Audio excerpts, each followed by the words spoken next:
energiaszinten nem volt hiba, eddig sem, de a győzelmek sajnos elkerülték mostanában Maokai-t. A Factory győzelmet a véres novemberen nagyon megérdemelte, de aztán itt a nagyobb ligájában, hogy megérkezett, itt nagyon sok problémája akadt, azóta csak vereséget tudott összeszedni.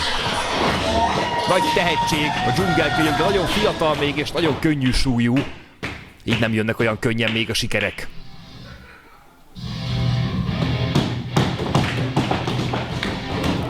Ellentétben az ellenfelével, aki a véres novemberen nem megnyert egy nagy címet, hanem elveszített.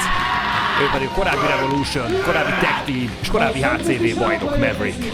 A HCV korábbi bajnoka, a HCV korábbi Revolution bajnoka és Tag Team bajnoka. A megfoghatatlan fiatal Maverick! Nagyrészt róla szólt a tavalyi év, a The Reptile éra, azaz a hüllő kora Maverick bajnoksága a tavalyi dicsőség napjától, tavasztól egészen az év végéig, a véres novemberig tartott. Ott Tihanyi Péter elvette tőle ezt a címet. Előtte volt dupla bajnok, Revolution és HCV bajnok egy időben. Chris Dice-szal egy véres fiúdot vívtak, leborotválta Chris Dice haját. Mindent vitt a tavalyi esztendőben Maverick, és mindent elveszített azóta. Például a múlt heti mérkőzését is az Undergroundon Ikarusszal szemben, aki hát elég keményen a fejére olvasta, hogy hova lett belőle a tűz, mi történt, hol tört meg Maverick. Mindketten a Leather mérkőzésen lesznek, most szombaton a Vendettán.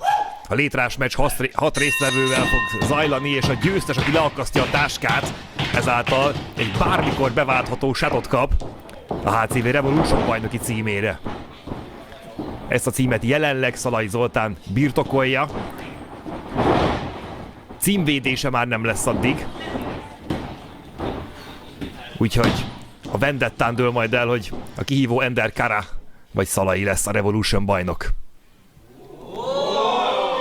Ugye Maverick elvárja Maokai-tól, hogy egyenesedjen fel. Küzdjenek meg, mint férfi a férfival.